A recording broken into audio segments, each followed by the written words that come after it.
بسم الله الرحمن الرحيم الحمد لله رب العالمين نحمده ونستعينه ونستغفره ونعوذ بالله من شرور أنفسنا وسيئات أعمالنا من يهده الله فلا مضل له ومن يضلل فلا هادي له وأشهد أن لا إله إلا الله وحده لا شريك له وأشهد أن محمدًا عبده ورسوله يا أيها الذين آمنوا اتقوا الله حق تقاته ولا تموتن إلا وأنتم مسلمون يا أيها الناس اتقوا ربكم الذي خلقكم من نفس واحدة وخلق منها زوجها وبث منهما رجالا كثيرا ونساء واتقوا الله الذي تساءلون به والأرحام إن الله كان عليكم رقيبا يا أيها الذين آمنوا اتقوا الله وقولوا قولا سديدا يصلح لكم أعمالكم ويغفر لكم ذنوبكم ومن يطع الله ورسوله فقد فاز فوزا عظيما فإن خير الحديث كتاب الله وخير الهدي هدي محمد صلى الله عليه وسلم وشر الأمور محدثاتها وكل محدثة بدعة وكل بدعة ضلالة وكل ضلالة في النار. வார்த்தைகளில் சிறந்தது அல்லாஹுடைய வார்த்தை என்றும் வழிகாட்டுதலில் சிறந்தது நபிகள் நாயகம் ஸல்லல்லாஹு அலைஹி வஸல்லம் அவர்களுடைய வழிகாட்டுதல் என்றும் காரியங்களில் மிக மிக கெட்டது மார்க்கத்தில் பித்அத்துகளை உண்டாக்குவது, ஒவ்வொரு பித்அத்தான காரியங்களும் வழிகேடுகள் அனைத்தும் உங்களை நரகில் கொண்டு போய் சேர்க்கும் என்று நபிகள் நாயகம் ஸல்லல்லாஹு அலைஹி வஸல்லம் அவர்கள் தங்களுடைய ஒவ்வொரு சொற்பொழிவின் துவக்கத்திலும் இந்த மனித சமூகத்திற்கு நினைவுறுத்தியதை இந்த நல்ல சந்தர்ப்பத்தில் வந்தமர்ந்து கேட்டுக்கொண்டிருக்கின்ற உங்களது சிந்தனையிலும் ஆரம்பமாக அந்த நபிமொழியை நினைவுபடுத்தி எனது உரையை ஆரம்பம் செய்கிறேன். இணை வைத்தல், பித்அத்துகள், அனாச்சாரங்கள், மூட பழக்க வழக்கங்கள், சடங்கு சம்பிரதாயங்களை விட்டும் அமல்களை பாழாக்கி மறுமை நாளில் நரகத்திற்கு அழைத்து செல்லுகின்ற அனைத்து தீய எண்ணங்கள், நடவடிக்கைகளை விட்டும் நம் எல்லோரையும் அல்லாஹ் காப்பாற்றி அல்லாஹ்வினுடைய மார்க்கத்தில் சொல்லப்பட்ட சட்டதிட்டங்களுக்கு ஏற்ப நாம் நம்முடைய வாழ்வை அமைத்து மரணிக்கின்ற பொழுது ஒரு உண்மை முஸ்லீமாக மரணித்து மறுமை நாளில் வெற்றி பெறுகின்ற ஒரு கூட்டத்தில் அல்லாஹ் நம் எல்லோரையும் ஒன்று சேர்ப்பானாக. அன்பிற்கும் பாசத்திற்கும் உரிய சகோதரர்களே, தாய்மார்களே, பெரியோர்களே, அல்லாஹ்வினுடைய மாபெரும் கிருபையினால் புனிதமிக்க இந்த ரமலானுடைய மாதத்தை முன்னிட்டு விடைபெறும் பயணம் என்கிற ஒரு தலைப்பின் கீழ் சிறப்பு சொற்பொழிவு நிகழ்ச்சிக்கு ஏற்பாடு செய்யப்பட்டு அந்த தலைப்பின் கீழ் தொடர்ந்து நாம் ஒரு சில விவரங்களை அறிந்து வருகிறோம். அந்த வரிசையில் இன்றைக்கு பொதுவாக இந்த உலகத்தில் ஒவ்வொரு மனிதர்களுக்கும் அல்லாஹு தஆலா மரணத்தை விதியாக்கி வைத்திருக்கிறான். அந்த மரணம் ஏற்படுகிற மனிதர்கள் பலதரப்பட்ட மனிதர்களாக இந்த உலகத்தில் வாழ்ந்து வருவதை நாம் பார்க்கிறோம். திடீரென மரணம், விபத்துகளுக்கு ஆளாகி மரணம், திடீரென தீராத நோய்க்கு ஆளாகி உடனடியான மரணத்தை மேற்கொள்ளுகிற அன்பர்கள் உண்டு. ஒன்றுமில்லாமல் உறங்கச் செல்கிற அன்பர்கள், காலையில் எழாமல் மரணத்தை தழுவுகிற சகோதரர்களும் உண்டு. இப்படி பலதரப்பட்ட மனிதர்கள் திடீர் மரணத்தை அடைகிற அன்பர்களும் உண்டு. ஆனால் பெரும்பான்மையான மரணம் ஒரு தள்ளாத வயதில் நோய்வாய்ப்பட்டு அந்த நோயோடு பல்வேறு வகையான சிரமங்களை தாங்கி மரணிக்கக்கூடிய அன்பர்கள் இந்த உலகத்திலே உண்டு. அல்லாஹு தஆலா இந்த உலகத்தில் வாழ்கிற மக்களுக்கு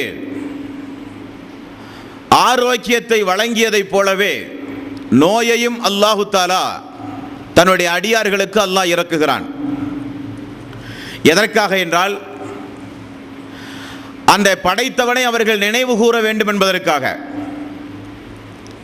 இந்த உலகத்தில் பாருங்கள், நோய் ஏற்பட்டால், உடல்நலக் குறைவு ஏற்பட்டால் அதிகம் கடவுளை வேண்ட ஆரம்பிப்பார்கள், கடவுளை சார்ந்து இருப்பார்கள். அந்த நோயிலிருந்து நிவாரணம் பெறுவதற்காக வேண்டி பல்வேறு வகையான சடங்கு சம்பிரதாயங்களில் ஈடுபட்டு கடவுளுடைய அன்பையும் ஆதரவையும் பெற்று நோயிலிருந்து நிவாரணம் பெறுகிற முயற்சியில் மனிதர்கள் இறங்குவதை நீங்கள் பார்க்கலாம். என்ன காரணம்? இந்த உலகத்தில் என்னதான் மனிதன் ஆரோக்கியமுடையவனாக இருந்தாலும், அதிகார வர்க்கத்தினர்களாக இருந்தாலும், பொருளாதாரத்தில் பெரிய அளவில் பணபலம் உடையவர்களாக இருந்தாலும், ஆள்பலம் உடையவர்களாக இருந்தாலும், நீங்கள் எல்லாம் பலகீனமான மக்கள் என்பதை உங்களுக்கு உணர்த்துவதற்காக வேண்டி அல்லாஹு தஆலா அவ்வப்போது நோய்களை இறக்கி அவனை நினைவு கூற வைக்கிறான். இது யதார்த்த சத்தியமான ஒரு நடைமுறை. நோய்களில் பல நோய்கள் உண்டு.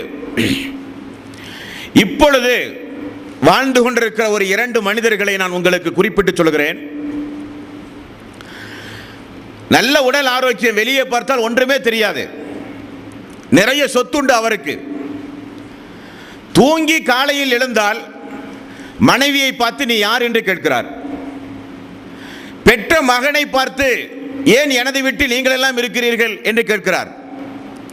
என்ன என்று பார்த்தால், பொதுவாக அல்லாஹு தஆலா இந்த பார்வைக்கும் அந்த மூளைக்கும் எப்படிப்பட்ட ஒரு தொடர்பை அல்லாஹ் வைத்திருக்கிறான் என்று சொன்னால், ஒரு நபரையோ ஒரு பொருளையோ ஒரு மனிதன் பார்க்கிறான் என்றால் உடனடியாக மூளைக்கு அந்த தகவல் போய் அந்த செய்தி பதிவாகி இருந்தால் பழக்கப்பட்ட நபர்களாக பேசுகிறார்கள். அந்த செய்தி பதிவாகவில்லையானால் புதிய நபர்களை பார்த்து பேசுவதைப் போல பேசுவார்கள். இது மனிதனுக்கு அல்லாஹு தஆலா வழங்கி இருக்கிற ஒரு ஆற்றல். ஆனால் இவருக்கு என்னானது என்றால், மூளையில் இருக்கிற செய்திகள் எல்லாம் டிலீட் ஆனது, எரேஸ் ஆகிவிட்டது, அழிந்து போய்விட்டது. பார்க்கிறவரை பேசுவார், மறைந்து வந்து திரும்ப உங்களிடத்தில் பார்த்தால் நீங்கள் யார் என்று கேட்பார். அல்லாஹ்வுடைய ஒரு வல்லமையை பார்த்தீர்களா? சமீபத்தில் ஒரு வாரத்திற்கு முன்னதாக ஒரு மனிதரை பற்றி நான் கேள்விப்பட்டேன். அவர் தமிழக முதலமைச்சருக்கு ஒரு கடிதம் எழுதியிருக்கிறாராம். கருணை கொலையின் மூலம் என்னை கொலை செய்து விடுங்கள். என்ன அவருக்கு நோய்? அவரையும் பார்த்தால் ஒன்றுமில்லை, நல்ல ஆரோக்கியமானவர், வெளியே பார்த்தால் எந்த குறையும் இல்லை. ஆனால் அவருக்கு உரிய நோய் என்னவென்றால், மூளை போடுகிற அந்த ஆர்டர் இருக்கிறது. ஒரு பொருளை எடுப்பதற்கு இப்படி கையை அவர் நீட்டினால் அந்த கை இங்கே செல்லுகிறது. அப்பொழுது உண்ண முடியாது, எந்த ஒரு காரியத்தையும் செய்ய முடியாது. ஒரு பொருளை எடுக்க வேண்டுமானால் அந்த பொருளுக்கு நேராக கையை கொண்டு செல்லும் பொழுது அந்த கை ஆட்டோமேட்டிக்காக விலகுகிறது. இப்பொழுது நமக்கு தெரிகிறது, அல்லாஹு தஆலா நமக்கு சொத்து சுகத்தை தராவிட்டாலும், அல்லாஹு தஆலா நமக்கு இந்த உலகத்தில் பெரிய வசதி வாய்ப்புகளை நமக்கு தராவிட்டாலும், ஆரோக்கியத்தோடு சந்தோஷத்தோடு மனைவி மக்களோடு குடும்பத்தோடு அல்லாஹ் வாழ வைத்தாலே நமக்கு போதும். அது விலை மதிக்க முடியாத பாக்கியம் என்பதை நாம் எல்லாம் அறிந்தவர்கள். அல்லாஹ் என்ன செய்கிறான்? அவனை நினைவு கூறுவதற்காக வேண்டி அவ்வப்பொழுது நோய்களை அல்லாஹு தஆலா இறக்குகிறான். இப்படி நோய் வந்து அந்த நோய் தொடர்ந்து அதிலேயே மரணிக்கக்கூடிய அன்பர்கள் இந்த உலகத்திலே நிறைய பேர்கள் உண்டு. அப்படிப்பட்ட அன்பர்கள் கையாள வேண்டிய நெறிமுறைகள் என்ன, அதைத்தான் இன்றைய நாளில் நாம் பார்க்கிறோம். இது மரணத்தோடு தொடர்புடைய ஒரு தலைப்பு. அன்பர்களே, நபிகள் நாயகம் ஸல்லல்லாஹு அலைஹி வஸல்லம் அவர்கள் கூறினார்கள், ஒரு முஸ்லிமை நினைத்து நான் ஆச்சரியப்படுகிறேன். என்ன ஆச்சரியம்? ஒரு முஸ்லிமை நினைத்து நான் ஆச்சரியப்படுகிறேன். காரணம், அவருக்கு ஒரு நன்மை ஏற்பட்டாலும் அவர் அல்ஹம்துலில்லாஹ் என்று அல்லாஹுவை புகழ்கிறார். அந்த புகழ்வதின் மூலம் அது அவருக்கு நன்மையாக எழுதப்படுகிறது. ஒரு இறை விசுவாசிக்கு ஒரு தீமை ஏற்பட்டாலும் என்னுடைய இறைவன் எனக்கு இதை ஒரு நன்மையாகத்தான் தந்திருக்கிறான் என்று அதற்கும் அவர் அல்லாஹுவை புகழ்கிறார்.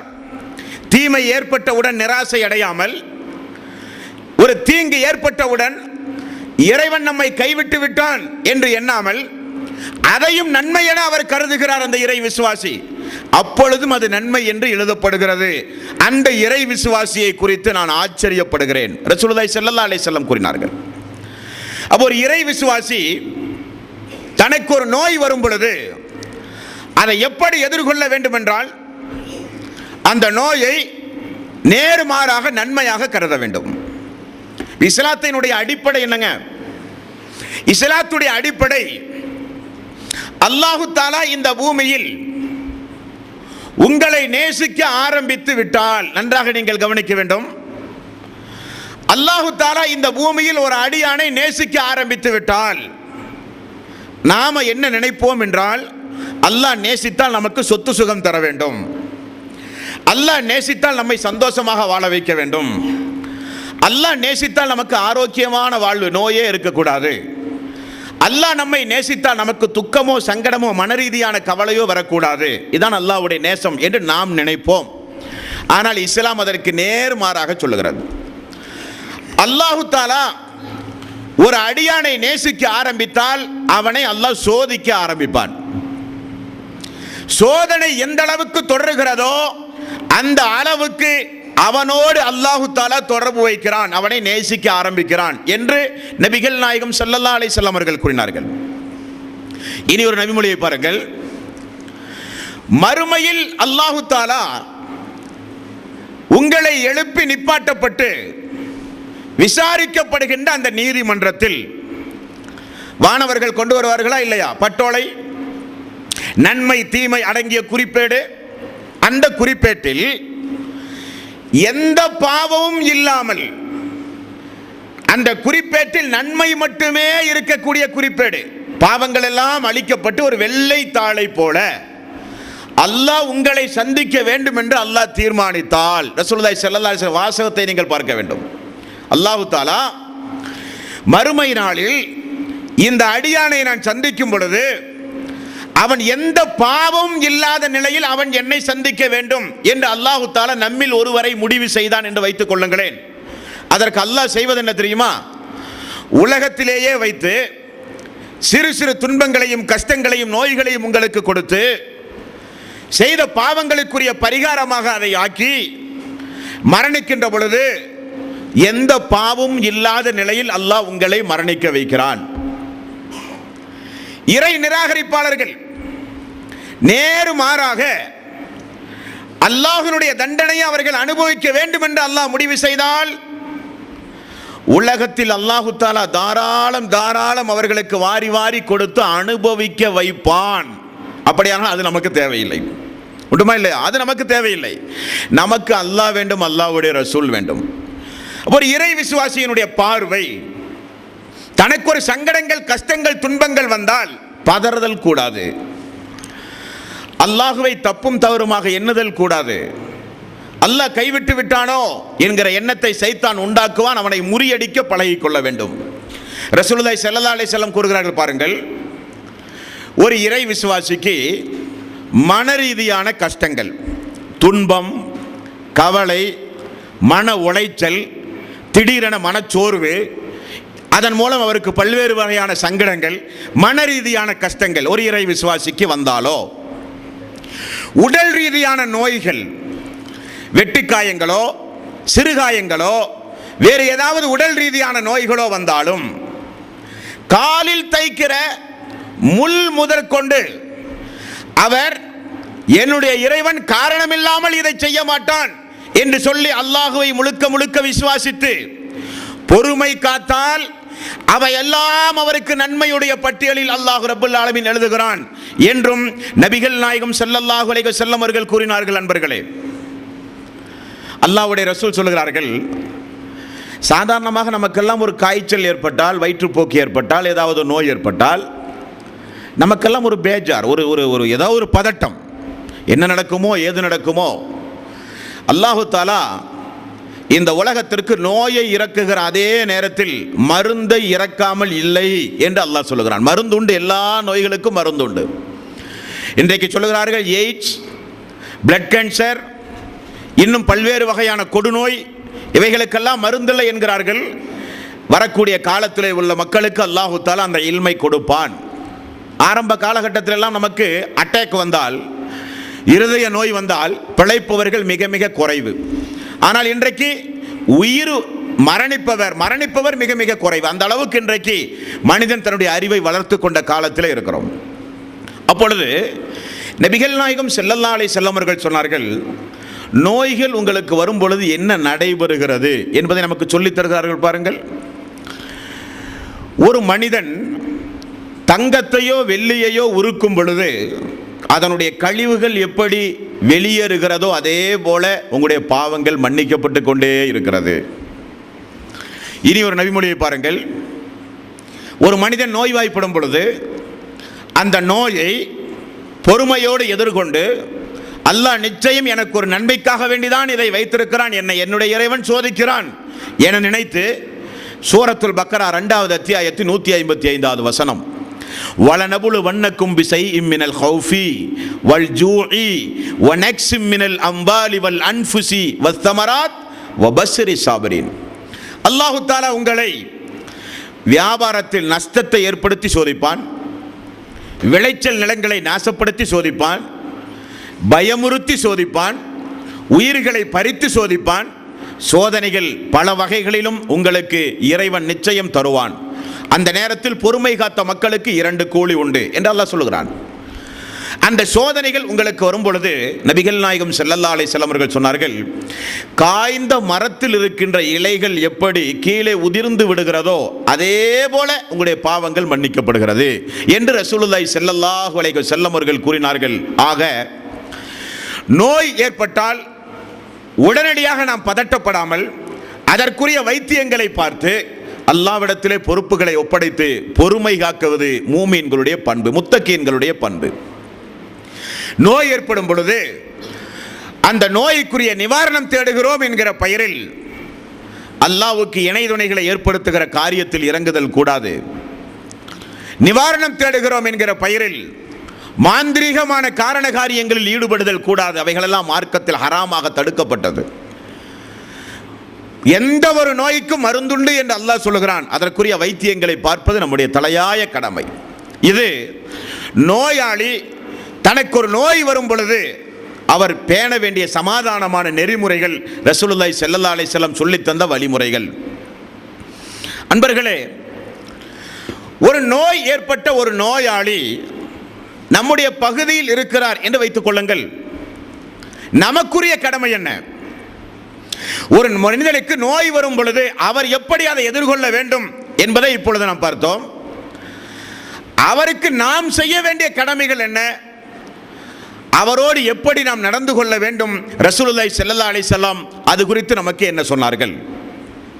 ஒன்று, நபிகள் நாயகம் ஸல்லல்லாஹு அலைஹி வஸல்லம் அவர்கள் கூறிய நபிமொழி உங்களுக்கு எல்லாம் தெரியும். ஒரு முஸ்லிம் இன்னொரு முஸ்லிமுக்கு செய்ய வேண்டிய கடமைகளை அல்லாஹ்வுடைய ரசூல் பட்டியல் போட்டார்கள். அந்த பட்டியலை பல முறை நீங்கள் நபிமொழிகளிலே கேள்விப்பட்டிருப்பீர்கள். அதில் ஒன்று நம்முடைய தலைப்பு சம்பந்தப்பட்டது. ஒரு முஸ்லிம் நோய்வாய்ப்பட்டால் நோய் விசாரிப்பது உங்களுடைய கடமை என்றார்கள் ரசூலுல்லாஹி ஸல்லல்லாஹு அலைஹி வஸல்லம். உண்டுமா இல்லையா?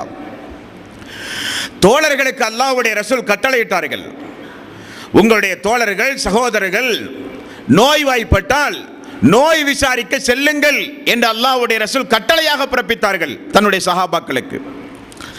ஏனென்றால் ஒரு முஸ்லிம் நோய்வாய்ப்பட்டு கிடக்கிறார்.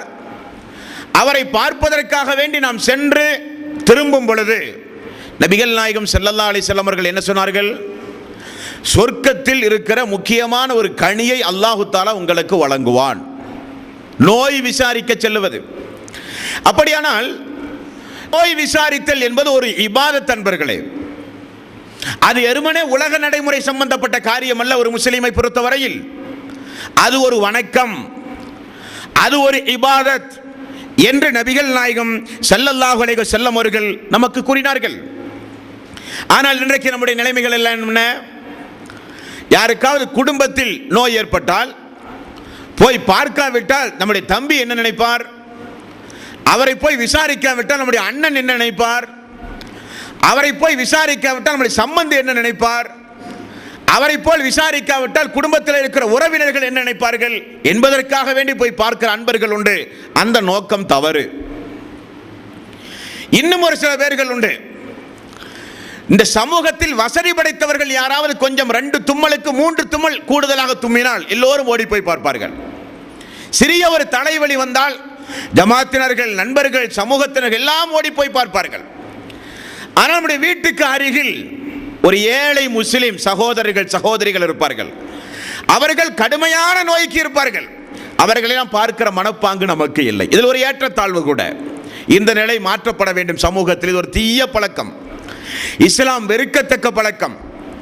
நபிகள் நாயகம் ஸல்லல்லாஹு அலைஹி வஸல்லம் விருந்துபச்சாரம் செய்கிற அந்த நிலையில் நமக்கு சொன்னார்கள், ஏழைகளை விட்டுவிட்டு பணக்காரர்கள் மட்டும் அழைக்கப்பட்டு கொடுக்கப்படுகிற விருந்து விருந்தில் மோசமான விருந்து என்றார்கள். பாரபட்சம் என்பது இஸ்லாத்தில் கூடாது. எல்லாம் இறைவனால் படைக்கப்பட்ட மக்கள். ஆகவே நோய் விசாரித்தல் என்பது ஏழை பணக்காரன் என்பதற்காக வேண்டி அல்ல, சமூக மக்கள் என்ன சொல்லுவார்கள் என்பதற்காக வேண்டி அல்ல. அது ஒரு வணக்கம், அது ஒரு இபாதத் என்பதற்காக வேண்டி அந்த நிலைகளை நீங்கள் கைக்கொள்ள வேண்டும் என்று நபிகள் நாயகம் ஸல்லல்லாஹு அலைஹி வஸல்லம் அவர்கள் நமக்கு கூறினார்கள். நோயாளியை பார்க்க செல்லும் பொழுது கடைபிடிக்க வேண்டிய ஒழுங்குமுறைகள்னே தனி ஒரு பாடமே உண்டுங்க. என்ன பாடம்? நபிகள் நாயகம் ஸல்லல்லாஹு அலைஹி வஸல்லம் அவர்கள் கூறினார்கள், நோயாளிகளை நீங்கள் பார்க்க போகும் பொழுது ஆடம்பரங்களை தவிர்த்து கொள்ளுங்கள் என்றார்கள். என்ன வாசகம்? ஆடம்பரங்களை தவிர்த்து கொள்ளுங்கள். நம்முடைய தாய்மார்களை பார்த்தீங்கன்னு சொன்னால் நோயாளிகளை பார்க்க போகும்போது தான் கொஞ்சம் கூடுதல் மேக்கப் பண்ணுவாங்க. இருக்கிற நகைகளை எல்லாம் எடுத்து போட்டு, இருக்கிற சேரிகள்லேயே நல்ல சேலை எதான்னு பார்த்து எடுத்து கட்டி கூடுதல் மேக்கப்போடு மரண தருவாயில் இருக்கிற மனிதர்களை, நோய்வாய்ப்பட்டு கிடக்கிற மனிதர்களை பார்க்க போகிற ஒரு சடங்காகவே இன்றைக்கு ஆக்கிவிட்டார்கள். ரசூலுல்லாஹி ஸல்லல்லாஹு அலைஹி வஸல்லம் என்ன சொன்னார்கள்? ஆடம்பரத்தோடு மேக்கப்போடு செல்லுகிற இடம் அல்ல அது. காரணம், அவர் உன்னுடைய சகோதரி அல்லது சகோதரன் நோய்வாய்ப்பட்டு கஷ்டத்தில் கிடக்கிறார். ஒரு சகோதரனை குறித்து ரசூலுல்லாஹி ஸல்லல்லாஹு அலைஹி வஸல்லம் என்ன சொல்லி தந்தார்கள்? அவர் உங்களுடைய ஒரு உடல் உறுப்பை போல. அவர் படுகிற வருத்தம் நம்முடைய வருத்தம், அவருடைய மனக்கவலை நம்முடைய மனக்கவலை, அவர் படுகிற வேதனை கஷ்டம் நாம் படுகிற வேதனை கஷ்டத்திற்கு இணையானது என்கிற எண்ணத்தோடு செல்லுகிற இடம் அது. பார்க்கிற பொழுது ஒரு பரிதாபம், பார்க்கிற பொழுது ஒரு மனக்கவலை, பார்க்கிற பொழுது நாளை குணமாவாட்டாரா, எப்பொழுது குணமாவார் என்கிற ஒரு எண்ணம். இதை விட்டுவிட்டு ஆடம்பரத்தோடு அழகு சாதனங்களை பயன்படுத்தி ஆபரணங்களை அணிந்து செல்லுகிற இடம் அல்ல நோயாளிகளை சந்திக்கிற இடம். நபிகள் நாயகம் ஸல்லல்லாஹு அலைஹி வஸல்லம் அதற்கு வழிமுறைகளை நமக்கு சொல்லித் தந்தார்கள். நண்பர்களே, நோயாளிகளை சந்திக்கும் பொழுது அவர்களுடைய மனக்கவலையை அதிகப்படுத்துகிற வாசகங்களை பயன்படுத்துதலை ரசூலுல்லாஹி ஸல்லல்லாஹு அலைஹி வஸல்லம் கூடாது என்றார்கள். நிறைய பேர் நோயாளியை பார்க்க போவார்கள், பார்த்துட்டு திரும்ப வர்றதுக்குள்ள அவருக்கு நோய் அதிகமாயிரும். பார்க்குறோமா இல்லையா? நோயாளியை சந்திக்க போனால் போகிற பொழுது இவர்களே பதட்டத்தை அதிகமாக உண்டாக்குவார்கள். பிளட் டெஸ்ட் எடுத்தீங்களா, யூரின் டெஸ்ட் எடுத்துறீங்களா, சிடி ஸ்கேன் எடுத்துறீங்களா? அவன் பார்ப்பான், நம்ம நல்லத்தானே இருக்கிறோம், நமக்கு எதுக்கு இந்த மாதிரியான ஸ்கேன், இந்த மாதிரியான டெஸ்ட்டு? அவருக்கு ஒரு மனக்கவலை. இன்னொருத்தர் வருவார், என்ன பாய் பயங்கரமான தலைவலி, இந்த ஒத்த தலைவலியில் தான் சமீபத்தில் ஒருத்தர் இங்கே மௌத்தா போனார், அங்கே போய் அவருக்கு கூடுதல் ஒரு சங்கடம், ஒரு மனக்கவலை. இந்த மாதிரி நபர்கள் அந்த முஸ்லிமுக்கு செய்ய வேண்டிய கடமை என்ன தெரியுமா? பார்க்காம போறது, பார்க்காம இருப்பதுதான் நீங்கள் அவர்களுக்கு செய்கிற கடமை. நபிகள் நாயகம் ஸல்லல்லாஹு அலைஹி வஸல்லம் ஒரு இறை விசுவாசி நோய் விசாரிக்க செல்லும் பொழுது எப்படி நடந்து கொள்ள வேண்டும் என்கிற வழிமுறையை ரசூலுல்லாஹி ஸல்லல்லாஹு அலைஹி வஸல்லம் சொல்லித் தருகிறார்கள். சஅத் ரலியல்லாஹு அன்ஹு நோய்வாய்ப்பட்டு கிடக்கிறார்கள்.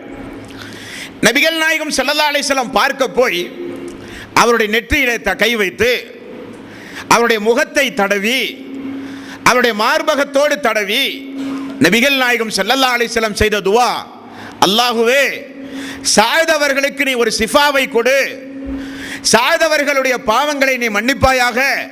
இது மூமின்களுடைய வழிமுறை, நபிகள் நாயகம் ஸல்லல்லாஹு அலைஹி வஸல்லம் செய்து கொண்ட வழிமுறை. என்பர்களே, அவரே ஒரு பேஷண்ட், ஒரு நோயாளி என்று தெரிந்து அவருக்கு சங்கடம் தருகிற வாசகங்களை பயன்படுத்துதல் கூடாது. ஒரு சில நோயாளிகளை மருத்துவர்கள் சொல்லியிருப்பார்கள், நீங்கள் பேசக்கூடாது, அதிகம் பேசக்கூடாது என்பார். அந்த நிலை புரிந்து நாம் செல்லுவது நம்முடைய கடமை. நோயாளியை பார்க்க செல்லும் பொழுது அவரோடு இருக்கக்கூடிய உறவினர்களிடத்தில் முதலில் விசாரிக்க வேண்டும். இப்பொழுது எப்படி இருக்கிறார், பேசலாமா, அவர் நிலை என்ன, முதலில் அவர்களிடத்திலே அதற்குரிய அனுமதிகளை பெற்று பேசுவது நல்ல ஒரு பண்பு. அவருடைய நிலைகளை உணர்ந்து பேசுவது நல்ல ஒரு பண்பு. ஒரு சில பேர்கள் பார்த்தா சிறிய ஒரு தலைவலி வந்தாலே தாங்க மாட்டார்கள், அப்படிப்பட்ட மனப்பதட்டத்தில் இருப்பார்கள். அந்த மனநிலையை புரிந்து அவர்களுக்கு 4 நல்ல வார்த்தை, அல்லாஹு தாலா உங்களை கைவிட மாட்டான் சொல்லி பாருங்கள். அவருடைய உள்ளத்தில் ஒரு அபரிவிதமான ஒரு தெம்பு வரும். அப்படிப்பட்ட வாசகத்தை ரசூலுல்லாஹி ஸல்லல்லாஹு அலைஹி வஸல்லம் நமக்கு கற்றுத்தந்துள்ளார்கள். நண்பர்களே, நபிகள் நாயகம் ஸல்லல்லாஹு அலைஹி வஸல்லம் தோழர்களை எப்படியெல்லாம் நலன் விசாரித்திருக்கிறார்கள் பாருங்கள். ஒரு நோயாளியை சந்திக்க செல்லும் பொழுது அவருக்கு என்ன தேவை என கேட்டறிந்து அவருடைய தேவைகளை பூர்த்தி செய்வது கூட பார்க்க செல்கிற மனிதர்களுடைய கடமை என்றார்கள் ரசூலுல்லாஹி ஸல்லல்லாஹு அலைஹி வஸல்லம். நபித்தோழர்களை பார்க்க செல்லும் பொழுது நபிகள் நாயகம் ஸல்லல்லாஹு அலைஹி வஸல்லம், இப்பொழுது உங்களுக்கு என்ன தேவை, என்ன உங்களுக்கு வேண்டும், எப்படி இருக்கிறீர்கள், ஏதாவது வாங்கி வரவா? நபிகள் நாயகம் ஸல்லல்லாஹு அலைஹி வஸல்லமுடைய நடைமுறைகளை பாருங்கள் நண்பர்களே. ஏன் இவ்வளவு கரிசனம் இஸ்லாமிய மார்க்கத்தில் சொல்லப்படுகிறது? அது ஒரு இபாதத், நமக்கு நன்மையை பெற்று தருகிற இபாதத், அவருக்கு அதிகம் அதிகம் பாவங்கள் மன்னிக்கப்படுகிற ஒரு இபாதத். ஒரு இபாதத்தில் இருக்கிற மனிதனை இபாதத்து செய்வதற்காக வேண்டி சந்திக்கிற நாம் அப்படிப்பட்ட இடங்களில் கேலி பேச்சுகளை தவிர்த்து கொள்வது நல்லது. தமாசுகள் பேசுவது, கேலி பேச்சுகள் பேசுவது, அரட்டை அடிப்பதற்காக வேண்டியே நோயாளிகளை சந்திக்கக்கூடிய அன்பர்கள் உண்டு. இவைகள் எல்லாம் தவறு. வரக்கூடிய காலங்களில் திருத்திக் கொள்ள பழகிக்கொள்ள வேண்டும். நபிகள் நாயகம் ஸல்லல்லாஹு அலைஹி வஸல்லம் அவர்கள் கூறினார்கள், நோயாளியை சந்தித்து நீங்கள் திரும்ப வரும் பொழுது வானவர்கள் இறக்கையை தாழ்த்தி உங்களை வரவேற்கிறார்கள் என்று நபிகள் நாயகம் ஸல்லல்லாஹு அலைஹி வஸல்லம் அவர்கள் கூறினார்கள். அப்படிப்பட்ட ஒரு இபாதத் இந்த இபாதத். இனி இந்த இஸ்லாமிய மார்க்கத்தில் ஆண்கள் நோய்வாய்ப்பட்டால் ஆண்கள் பார்க்கிறார்கள், பெண்கள் நோய்வாய்ப்பட்டால் பெண்கள் போய் பார்க்கிறார்கள். ஒரு ஆண் ஒரு பெண்ணை பார்க்கலாமா? ஒரு பெண்ணை ஒரு ஆண் போய் விசாரிக்கலாமா என்ற ஹதீசுகளை ஆய்வு செய்து பார்த்தால் இந்த இபாதத் பொதுவானது. மார்க்கம் தடை செய்யப்பட்ட ஆடையோடு அந்த பெண்கள் இருந்தால் அந்த பெண்களை போய் நலன் விசாரிக்கலாம் ஆண்கள். ஆண்களுக்கு உடல்நலை குறைவு ஏற்பட்டால் பெண்கள் வந்து நலன் விசாரிக்கலாம், அவர்களுக்காக வேண்டி துஆ செய்யலாம். மார்க்கத்தில் அனுமதி உண்டு. உதாரணத்திற்கு ரசூலுல்லாஹி ஸல்லல்லாஹு அலைஹி வஸல்லம் மதீனா சென்ற பொழுது மதீனாவினுடைய அந்த சூழ்நிலை மக்களுக்கு ஒற்று வராத காரணத்தினால் காய்ச்சல்கள் ஏற்பட்டது. அதில் அபூபக்கர் சித்திக் ரலியல்லாஹு அன்ஹு, பிலால் ரலியல்லாஹு அன்ஹு அவர்கள், இப்படிப்பட்ட பெயர் குறிப்பிடப்பட்ட நபித்தோழர்களும் உண்டு. ஆயிஷா ரலியல்லாஹு அன்ஹா அவர்கள் நோய் விசாரிக்க செல்கிறார்கள். பாருங்கள், தந்தையே எப்படி இருக்கிறீர்கள், அல்லாஹு தாலா உங்களுக்கு ஷிஃபாவை தரட்டும். பக்கத்தில் இருக்கிற பிலால் அவர்களே உங்களுக்கு நோய் எப்படி இருக்கிறது? ஒன்றுமில்லை, அல்லாஹு தாலா நம்மை கைவிட மாட்டான், ஆறுதல். ஆயிஷா ரலியல்லாஹு அன்ஹா அவர்கள் கூறுகிறார்கள். ஆண்கள் நோய்வாய்ப்பட்டால் பெண்கள் போய் சந்தித்து ஆறுதல் சொல்லி பிரார்த்தனை செய்வது மார்க்கத்தில் தடை செய்யப்பட்டதல்ல, அனுமதிக்கப்பட்டது. நபிகள் நாயகம் ஸல்லல்லாஹு அலைஹி வஸல்லம் காலத்தில் பெண்களை நோய் விசாரிக்க அல்லாஹ்வுடைய ரசூல் சென்றிருக்கிறார்கள். பெண்களை நோய் விசாரிக்க அல்லாஹ்வுடைய ரசூல் உம்மு அலா என்கிற ஒரு பெண்மணியை நபிகள் நாயகம் ஸல்லல்லாஹு அலைஹி வஸல்லம் அவர்கள் சந்தித்து அந்த அம்மாவுக்கு நோய் நிவாரணத்திற்காக வேண்டி பிரார்த்தனை செய்துள்ளார்கள் என்று ஹதீஸ்களிலே பார்க்கிறோம். சிறுவர்களை சந்திக்கலாமா? நம்முடைய வாழ்வில் அப்படிப்பட்ட ஒரு அம்சம் உண்டுமா அன்பர்களே? எனது பிள்ளை, உங்களுடைய குழந்தைகள், நண்பர்களுடைய குழந்தைகள் யாருக்காவது உடல்நலவு குறைவு ஏற்பட்டால் அது நமக்கு ஒரு பொருட்டே அல்ல, குடும்பத்தினர்கள் பார்ப்பார்கள் என்று ஒதுக்கி தள்ளிவிட்டோம். அப்படி அல்ல. நபிகள் நாயகம் ஸல்லல்லாஹு அலைஹி வஸல்லம் இடத்தில் ஒரு யூத மனிதனுடைய ஒரு சிறுவர் அல்லாஹ்வுடைய ரசூலிடத்தில் வேலை பார்த்து கொண்டிருந்தார். திடீரென அவரை காணவில்லை. நபிகள் நாயகம் ஸல்லல்லாஹு அலைஹி வஸல்லம் விசாரித்து பார்க்கும் பொழுது அவருக்கு உடல்நலவு குறைவு ஏற்பட்டதை ரசூலுல்லாஹி ஸல்லல்லாஹு அலைஹி வஸல்லம் அறிகிறார். ஓடி போய் நபிகள் நாயகம் ஸல்லல்லாஹு அலைஹி வஸல்லம் எப்படி இருக்கிறீர்கள்? சிறியவரை ஒரு அதிபதி, ஒரு இறை தூதர், ஒரு ராணுவ தளபதி, ஒரு ஆட்சியாளர் போய் சேர்க்கிறார். தோழரை எப்படி இருக்கிறீர்கள் மகனே? ஏன் இஸ்லாத்தை தழுவலாமே? இஸ்லாம் அல்லாஹ் ரசூலை சந்திக்க செல்லும் பொழுது நலன் விசாரித்து அவருக்கு நீங்கள் செய்ய வேண்டிய முதல் கடமை என்ன தெரியுமா? ஏன் இஸ்லாத்தை நீங்கள் பற்றி சிந்திக்க கூடாது? ஏன் வேதத்தை நீங்கள் படிக்கக்கூடாது? ஏன் இஸ்லாமிய மார்க்கம் இறைவன் மனிதனுக்கு வழங்கியுள்ள மார்க்கம் அல்லவா என்று இஸ்லாத்தை பற்றி சொல்கிறார். உடனே அந்த மகன் தன்னுடைய தந்தையை பார்க்கிறார். தந்தை முஹம்மது சொல்லுவதை கேள் மகனே என்கிறார். உடனே அந்த சிறுவன், முஹம்மது அவர்களே, நான் உங்களுடைய மார்க்கத்தை ஏற்றுக்கொண்டேன், இஸ்லாத்தை தழுவுகிறார். உடனே நபிகள் நாயகம் ஸல்லல்லாஹு அலைஹி வஸல்லம் சொன்ன பதில் என்ன? அல்ஹம்துலில்லாஹ், இந்த புகழுக்கு உரியவன் அல்லாஹ்வை தவிர யாருமே இல்லை. என்ன காரணம்? என்ன காரணம்? அந்த தூதர் தாடி நனைகிற அளவுக்கு அபூ தாலிப் இடத்திலே அழுதார். தாடி நனையக்கூடிய அளவுக்கு கலிமா சொல்லுங்கள், அந்த ஒரு வார்த்தையை சொன்னால் மறுமையில் அல்லாஹ்விடத்தில் உங்களுக்காக வேண்டி மன்றாடுவேன், தாடி நினையக்கூடிய அளவுக்கு அழுதார். அவர் சொல்ல முடிந்ததா? அவர் இஸ்லாத்தை தழுவினாரா? அது முடியாது. அல்லாஹ் நாட வேண்டும். அல்லாஹ் எப்பொழுது யாருக்கு நாடுகிறான் என்று தெரியாது.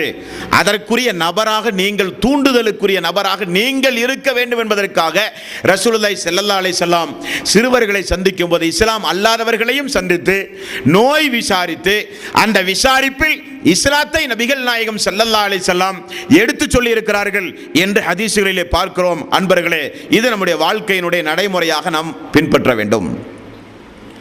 அடுத்து நோய் விசாரிக்க செல்லும் பொழுது ஏதோ பெரிய பெரிய நோய்கள் இருந்தால்தான் நோய் விசாரிக்க செல்ல வேண்டும். படுத்த படுக்கையாக, கால் 2 துண்டாக முறிந்து, அல்லது பைபாஸ் சர்ஜரி செய்து, அல்லது ஒரு பெரிய அளவுக்கு ஒரு 5 லட்சம் ரூபாய் 10 லட்சம் ரூபாய் செலவு செய்து பெரிய ஒரு நோயாளியாக வீட்டில் கிடப்பவரைத்தான் சந்திக்க வேண்டும் என்பதல்ல. நோய் என்ற ஒரு மனிதனுக்கு வருகிற சிறிய ஒரு தலைவலி என்று உங்களுக்கு தெரிந்தால் கூட அதை விசாரித்து அவருக்காக வேண்டி துஆ செய்வது நம்முடைய கடமை. நபிகள் நாயகம் ஸல்லல்லாஹு அலைஹி வஸல்லம் நோய் விசாரிக்க சென்றிருக்கிறார்கள். ஸைத் பின் அர்கம் ரலியல்லாஹு அன்ஹு அவர் சொல்லுகிறார், எனக்கு கண்ணில் லேசாக ஒரு வலி இருந்தது. கண்ணில் ஒரு வலி. நபிகள் நாயகம் ஸல்லல்லாஹு அலைஹி வஸல்லம் என்னை பார்க்க வந்து எனது கண்ணை தடவி எனக்காக வேண்டி ரசூலுல்லாஹி ஸல்லல்லாஹு அலைஹி வஸல்லம் துஆ செய்தார்கள் என்ற ஹதீஸ்களிலே பார்க்கிறோம். அன்பர்களே, அப்ப நோய் நிவாரணம் என்பது, நோய்வாய்ப்பட்டு ஒரு சகோதரன் கிடக்கிறான் என தெரிந்தால் அவருக்காக வேண்டி அல்லாஹ்விடத்தில் துஆ செய்து அவரை போய் சந்தித்து வருவது நம்முடைய தலையாய கடமை. புகாரியினுடைய 6743வது நபிமொழியில் ரசூலுல்லாஹி ஸல்லல்லாஹு அலைஹி வஸல்லம் நோயாளியை சந்திக்கின்ற பொழுது ஓத வேண்டிய துஆ என்கிற நபிமொழி ரசூலுல்லாஹி ஸல்லல்லாஹு அலைஹி வஸல்லம் சொல்லித் தருகிறார்கள். ஒரு வழிமுறையை சொல்லித் தருகிறார்கள். அல்லாஹும்ம ரப்பன் நாஸ், இறைவா நீதான் மனிதர்களுடைய எஜமான். பொதுவாகவே துஆ செய்யும் போது அல்லாஹ்வை அல்லாஹ்வுடைய ரசூல் புகழுவார்கள். அல்லாஹும்ம, இறைவா, ரப்பன் நாஸ், நீதான் மனிதர்களுடைய எஜமான். அதுஹபில் பஸ், துன்பத்தை நீக்குவாயாக.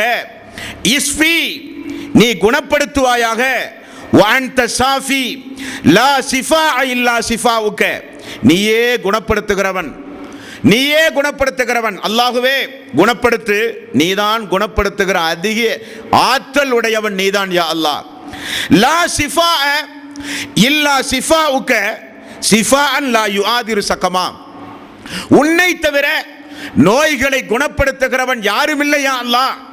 ஆகவே நீ நோயை மீதம் வைக்காமல் வேரோடும் வேரடி மண்ணோடும் யா அல்லாஹ் நீ அந்த நோயை குணப்படுத்து என்று நபிகள் நாயகம் ஸல்லல்லாஹு அலைஹி வஸல்லம் நோய் விசாரிக்க செல்லும் பொழுது அந்த சகோதரர்களுக்காக வேண்டி துஆ செய்திருக்கிறார்கள். நண்பர்களே, எவ்வளவு பெரிய அழகான வழிமுறையை பார்த்தீர்களா?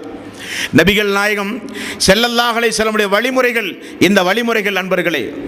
நோய் விசாரிக்க செல்லும் பொழுது நிறைய பேர்த்தை நீங்கள் பார்க்கலாம். உங்களுடைய உடம்பு எப்படி இருக்கிறது, டாக்டர் என்ன சொன்னார், நேரத்திற்கு மருந்துகளை உட்கொள்கிறீர்களா, ஒரு கட்டுப்பாட்டோடு வாழ்கிறீர்களா, இப்படியெல்லாம் பேசுவார்கள். யாராவது நோய் விசாரிக்க சென்ற அன்பர்கள் யாராவது தொழுகிறீர்களா என்று யாராவது கேட்போமா? யாராவது கேட்போமா அன்பர்களே?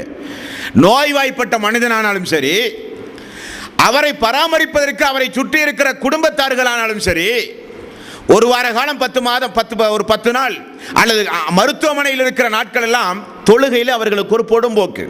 காரணம், கவலையோடு இருக்கிறார்களாம், துக்கத்தோடு இருக்கிறார்களாம், மனவேதனைக்கு ஆழ்படுத்தப்பட்டிருக்கிறார்களாம், சம்பந்தப்பட்ட நோயாளி கடுமையான நோயில் உள்ளாராம். ஆகவே தொழுகையை பற்றி அங்கே பேச மாட்டார்கள். நோயாளி கூட நோய் வந்தால் தொழுகையில் ஒரு பொடும்போக்காக இருப்பார். அவரை சுற்றி இருக்கிற குடும்பத்தார்கள் எல்லாம் தொழமாட்டார்கள். இது ஒரு மோசமான நிலை. காரணம், நோயாளி தான் அதிகம் பிரார்த்தனை செய்ய வேண்டிய நபர். நோயாளி தான் அதிகம் இறை தியானத்தில் இருக்க வேண்டிய மனிதர். நோயாளி தான் அந்த தொழுகை அதிகம் பேண வேண்டிய ஒரு மனிதர். நபிகள் நாயகம் ஸல்லல்லாஹு அலைஹி வஸல்லம் காலத்தில் போர்க்களத்தில் சஹாபாக்கள் தொழுதிருக்கிறார்கள். பார்க்கிறோமா இல்லையா? எதிரிகள் கையில் ஆயுதத்தை எடுத்து கொலை செய்ய முற்படுகிற களம் போர்க்களம். அந்த போர்க்களத்தில் கூட நபிகள் நாயகம் ஸல்லல்லாஹு அலைஹி வஸல்லம் தொழுதாக வேண்டும், கண்டிப்பாக போர்க்களத்திலும் தொழுகை நிறைவேற்றப்பட வேண்டும் என்று அல்லாஹு தஆலா அவனுடைய அருள்மறையாம் திருமறை குர்ஆனிலே ஆயத்தை இறக்கி இருக்கிறான். அதிகம் இறை தியானத்தில் இருக்க வேண்டிய நேரம் நோய்வாய்ப்படுகிற பொழுது, அந்த நேரத்தில் இபாதத்துகளை விட்டும் நாம் ஓய்வெடுக்கவோ இபாதத்துகளுடைய விஷயத்தில் பொடும்போக்காக இருப்பதோ மிகப்பெரிய தவறு. காரணம், நபிகள் நாயகம் ஸல்லல்லாஹு அலைஹி வஸல்லம் உங்களால் நின்று கொண்டு தொழ முடியாவிட்டால் அமர்ந்து கொண்டு தொழுங்கள், அமர்ந்து கொண்டு தொழ முடியாவிட்டால் படுத்துக்கொண்டாவது நீங்கள் தொழ வேண்டும். அசுத்தங்கள் இருந்தால் தண்ணீரை பயன்படுத்த முடியவில்லையா, அவருக்கு பணிவிடை செய்கிற குடும்பத்தார்கள் மண்ணை கொண்டு வந்து தயமமாவது செய்து கொடுக்க வேண்டும். அதுவும் முடியவில்லையா, கண்டிப்பாக தொழுதே ஆக வேண்டும். நபிகள் நாயகம் ஸல்லல்லாஹு அலைஹி வஸல்லம் அந்த தொழுகை அந்த அளவுக்கு வலியுறுத்தி கூறியுள்ளார்கள். நோயாளிகள் கண்டிப்பாக இபாதத்துடைய விஷயத்தில் அந்த நேரத்தில் அதிகம் கவனமுடையவர்களாக இருக்க வேண்டும். காரணம், அந்த நோயினுடைய பாதிப்பால், மனக்கவலையால், கஷ்டத்தால், வேதனையால் சைத்தான் நம்முடைய கவனத்தை திசை திருப்பலாம். அல்லாஹுவை குறித்து தப்பும் தவறுமான எண்ணங்களை எல்லாம் சைத்தான் ஏற்படுத்துவான். அது சக்கராத்துடைய நேரத்தில் உள்ள பாடத்தில் இன்ஷா அல்லாஹ் பார்ப்போம். அப்படி நோய்வாய்ப்படும் பொழுது தொழுகையில் அதிக கவனம் தேவை. ரசூலுல்லாஹி ஸல்லல்லாஹு அலைஹி வஸல்லம் உங்களுக்கு ஜுமா கடமை இல்லை என்றார்கள், ஜமாத்தோடு தொழுவது கடமை இல்லை என்றார்கள். நோயாளி ஜமாத்து கடமை இல்லாத மனிதர், நோயாளிக்கு ஜும்மா கடமை இல்லை என்றார்கள். எல்லா சலுகைகளையும் நபிகள் நாயகம் ஸல்லல்லாஹு அலைஹி வஸல்லம் அவர்கள் கொடுத்தார்கள். நான் ஆரம்பத்தில் சொன்னதை போல நின்று கொண்டு தொழ முடியாவிட்டால் ஒரு சேரில் அமர்ந்தாவது தொழ வேண்டும். அமர்ந்து தொழ முடியாத அளவுக்கு நோய் ஏற்பட்டிருந்தால் படுத்துக்கொண்டாவது தொழ வேண்டும். காரணம், அந்த நோயின் மூலம் அல்லாஹ் நாடினால் நீங்கள் மரணிக்கலாம். ஒரு தொழுகையாளியாக அல்லாஹ்வுக்கு துஆ செய்த நிலையில், தஸ்பீஹ் செய்த நிலையில், அவரை சுற்றி இருக்கிற மக்கள் எல்லாம் குடும்பத்தார்கள் அவர் தொழுகிறாரா, அவருக்குரிய தொழுகைக்குரிய ஏற்பாடுகளை செய்து கொடுக்க வேண்டும். அவர் எழுந்து ஒது செய்ய முடியாதவரா, அதற்குரிய வாய்ப்புகளை நாம் அமைத்து கொடுக்க வேண்டும். வெறும் மருந்து மாத்திரை மட்டும் கொடுப்பது உடன் இருக்கிறவருடைய கடமை அல்ல. அந்த தொழுகைக்குரிய வசதியை நீ செய்து கொடுக்காவிட்டால் மறுமை நாளில் உங்களுக்கு எதிராக அவர் சாட்சி சொன்னால் அல்லாஹ்வுடைய நீதிமன்றத்தில் தப்பிக்கவே முடியாது. இதெல்லாம் நோயாளிகள் பேண வேண்டிய கடமை. அடுத்தது பாருங்கள், இப்படிப்பட்ட ஒரு நோயாளி தன்னை வருத்திக் கொள்வதற்கு மார்க்கத்தில் அனுமதி உண்டுமா? நோய் அதிகமாகிவிட்டது, எதை உண்டாலும் அந்த நோய் நிவாரணமாவதாக இல்லை, இருக்கிற பணமெல்லாம் செலவாகிவிட்டது, குடும்பத்தார்கள் எல்லாம் ஜமாத்தாக ஏறி இறங்கி எல்லாம் வசூல் செய்தார்கள், எல்லா பணமும் போனது, நோய் நிவாரணமாகவில்லை. ஏன் குடும்பத்திற்கு பாரமாக இருப்போமே, தற்கொலை செய்யலாமா? வயோதிக காலத்தில் நாம் ஏன் நம்முடைய பேர மக்களுக்கு, நம்முடைய மருமகளுக்கு, நம்முடைய மருமகனுக்கு, நாம் வளர்த்தி ஆராக்கிய நம்முடைய மக்களுக்கு நாம் ஏன் ஒரு பாரமாக இருக்க வேண்டும்? எதையாவது விஷம் குடித்து தற்கொலை செய்து கொள்ளலாமா? அப்படி நம்முடைய முடிவை அமைத்துக் கொள்வதற்கு நமக்கு மார்க்கத்தில் அனுமதி உண்டு அன்பர்களே. நபிகள் நாயகம் ஸல்லல்லாஹு அலைஹி வஸல்லம் மிக கடுமையாக தடுத்தார்கள் அன்பர்களே, மிக கடுமையாக தடுத்தார்கள். தற்கொலை என்பது இஸ்லாமிய மார்க்கத்தில் எந்த அளவுக்கு ஹராமான காரியம் தெரியுமா? ஒரு முஸ்லிமுக்கு கடைசியாக எல்லா மனிதர்களும் சேர்ந்து செய்கிற ஒரு பிரார்த்தனை ஜனாசா தொழுகை. அப்படிதானே? ஒரு முஸ்லிமுக்கு அவருக்கு கிடைக்கிற ஒரு கடைசி வாய்ப்பே அந்த ஜனாசா தொழுகை தான். அந்த ஜனாசா தொழுகையில் வருகிற மக்கள் எல்லாம் பிரார்த்தனை செய்வதன் மூலம் அல்லாஹ் நாடினார் அவர் சொர்க்கமே சென்று விடுவார். அப்படிப்பட்ட ஒரு வாய்ப்பு ஜனாசா தொழுகை. நாமெல்லாம் இறந்த பிறகு நமக்காக வேண்டி மக்கள் செய்கிற கடைசி வணக்கம் அந்த வணக்கம். ரசூலுல்லாஹி ஸல்லல்லாஹு அலைஹி வஸல்லம் அவர்கள் என்ன சொன்னார்கள்? தற்கொலை செய்தவருக்கு ஜனாசா தொழுகையே கிடையாது என்றார்கள். அந்த அளவுக்கு அதை கொடூரமாக சொல்வதற்கு என்ன காரணம்? என்ன காரணம்?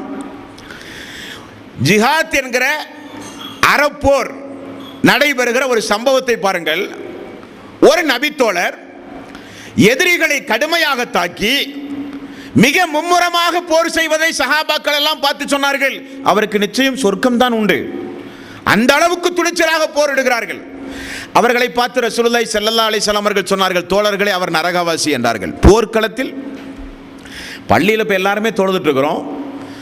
5 நேரம் தொழுது ரொம்ப சுஜூதிலேயே ஒருத்தர் துவா செஞ்சுட்டு இருக்கிறார். நம்மெல்லாம் பார்க்கும்போது என்ன நினைப்போம்? பெரிய வணக்கசாலி மாதிரி இருக்கு. நினைப்பது இயற்கை தானங்க. அப்போ ஒரு இறை தூதர் இருந்து இந்த சுஜூதில் கிடக்கிறார் அவர் நரகவாசின்னு சொன்னால் நமக்குலாம் எப்படி இருக்கும்?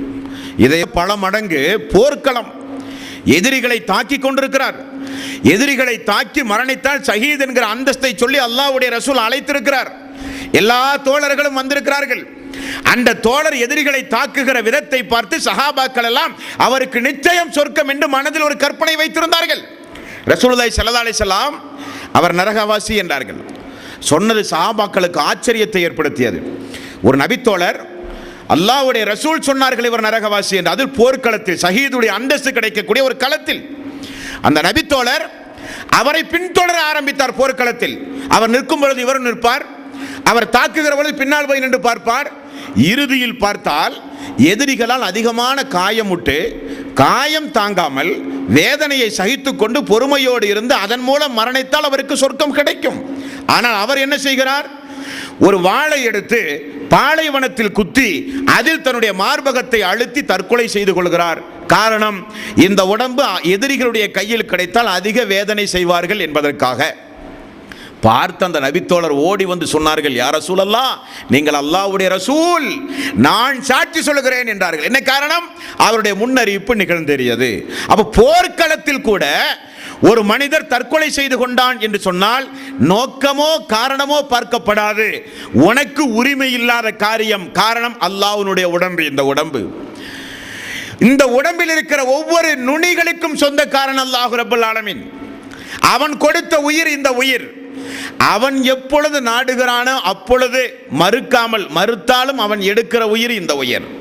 அதை எதிர்பார்த்து உலகத்தில் வாழ வேண்டுமே தவிர நான் நினைக்கும் பொழுது இதை எடுத்துக்கொள்வேன், மாய்த்துக் கொள்வேன் என்றால் அது இஸ்லாமிய மார்க்கத்தில் மிகப்பெரிய ஒரு குற்றத்திற்குரிய காரியம் நண்பர்களே.